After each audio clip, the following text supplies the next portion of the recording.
office in their basement.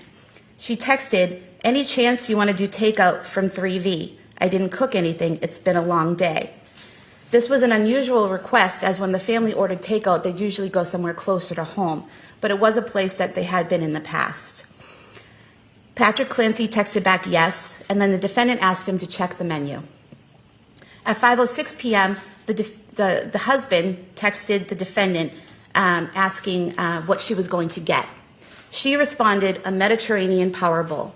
She spelled it correctly, and it was something that was on the menu. He then told her that he wanted the scallop and pork belly risotto. At 5:10 p.m., the defendant called 3V Restaurant to place the order. She got the order correct. She gave the correct name for pickup, Patrick. The hostess who took the call said there was nothing out of the ordinary about this call. She was able to understand the defendant, that her voice was not slurred or impaired in any way.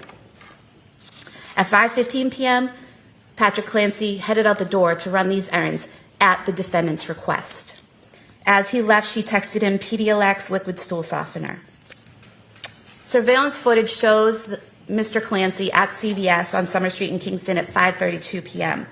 He goes to the medication aisle, the children's medication aisle. Phone records show that he called the defendant at 5:33 p.m. and she did not answer the phone. She then calls him back at 5:34 p.m. and the call lasted 14 seconds. He's there at the store unsure of which medication to get, and she tells him exactly what she wants. He had no issues communicating with her. It was a completely normal call, although he did mention that she seemed like she was in the middle of something. He is on surveillance footage during this time, exiting that aisle, and appeared to be using his phone. He then heads to the register, makes his purchase, and leaves the store at 5:37 p.m. He's next seen on footage at 3V Restaurant at 5:54 p.m. He picks up the food, and he's out of there within a minute. When he arrives home, the first thing he noticed was the silence. He did not see or hear the defendant or the children. He actually called her cell phone at 6:09 p.m. looking for them, and she did not answer. He went to their bedroom on the second floor, and the door was locked. He was able to open it, and when he looked inside, he saw blood on the floor in front of a full-length mirror and the window open. He immediately runs downstairs and into the backyard, where he finds the defendant laying on the ground. She appeared to have cuts on her wrists and neck, but he stated to 911 that those wounds were no longer bleeding. She was conscious. He called 911. During this time, he asked the defendant, "What did you do?" She responded to him, "I tried to kill myself and jumped out the window." During the 911 call, Patrick can be heard asking the defendant, "Where are the kids?" He later told police that she replied, "In the basement." So immediately after this happened, she knew what she had done and she knew where the kids were. When EMS arrived, he asked them to stay with her so he could go find his kids. The 911 call kept going. Patrick can be heard on the 911 call entering the home and heading to the basement. At one point, he calls out, "Guys." He can then be heard screaming in agony and shock as he found his children. His screams seem to get louder and more agonized as the time passes.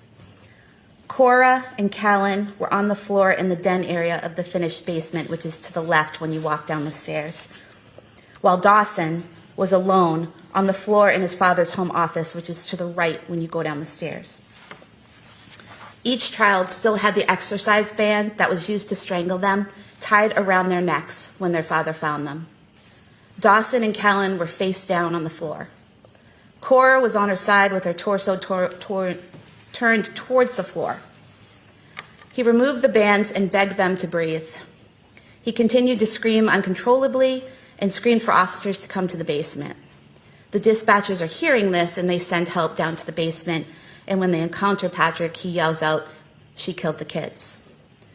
The police rushed the children to ambulances that brought them to the hospital, and unfortunately, Cora and Dawson were declared dead at the hospital. Callan was med-flighted to Boston Children's Hospital.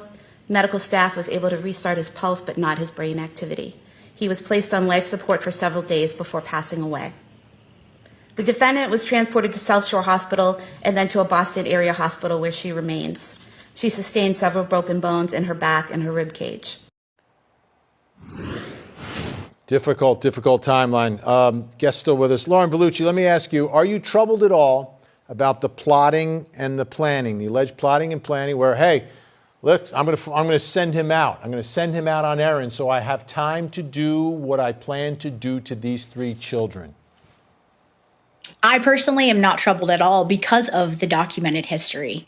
This was someone who was having delusions, wasn't able to know what was real, what was not real, having thoughts in her head, telling her to do things, thinking that the only way out was to harm herself and others. So I am personally not at all bothered by those facts that she laid out. Joseph Krowski Jr., let me ask you, in most states, when there's an insanity type of defense, prosecutors often lean on the actions of the defendant, and premeditation, planning and plotting is usually enough to get them over the hump and able to convince a jury that someone was not legally insane. In Massachusetts, would that be enough? Would it be enough? If the jury believed that she was planning and plotting this, is that enough for prosecutors to meet their burden?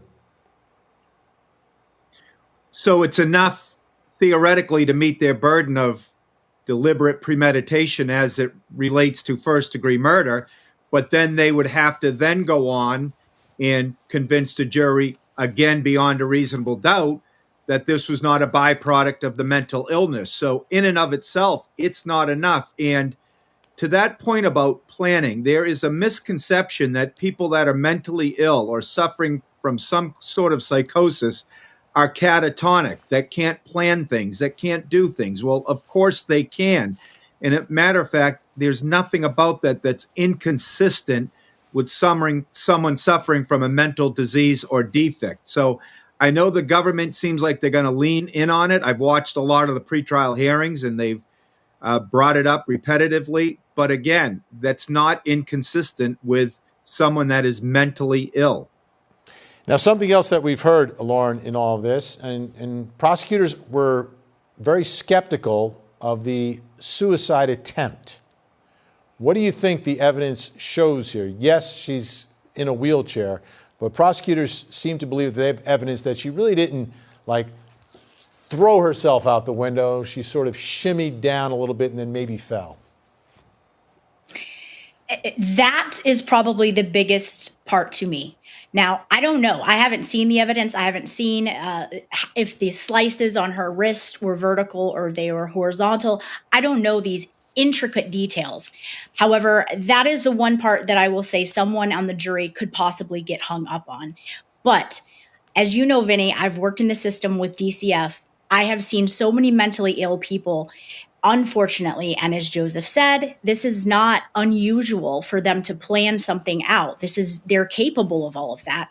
And is there a part of them that also maybe doesn't want to do it, does not want to do this act? Sure. So I think all of these things taken together as a whole puzzle is going to put the pieces together that this woman was extremely troubled and was begging for help over and over again. How does the failed suicide attempt play in front of the jury, Joe? Like she's going to be in a wheelchair, so we know there's been an impact, obviously, physically on her, but the inability to take her own life. Well, that's why she's here, and that's why she's a defendant. Look, I've seen feigned suicide attempts over the years. This does not look like what those look like. I've heard Attorney Reddington and the prosecutor go over the injuries. These are significant injuries. She's wheelchair bound. I believe she is paralyzed, at least from the waist down. And why else? What would be the goal of feigning a suicide attempt? So she can contrive some sort of legal mental health defense. This is someone that had it and could no longer cope. This, to me, is what a legitimate suicide attempt looks like. She went out a second-floor window to the ground below. And again, if you look at some of the pretrial litigation, she's been housed in medical facilities, in other facilities that can deal with the injuries. So a lot of the pretrial litigation, she wasn't even able to physically attend. What a case. Again, this case is so unpredictable at this point. Most cases I go in, I'm a little jaded. Both of you know that. I'm a little jaded. I say, all right, this is kind of what's going to happen. I have no idea how this is going to play out inside of this courtroom because of the level of evidence on both sides here. All right, guests are sticking around. When we come back, we'll talk about the jury again. The jury is going to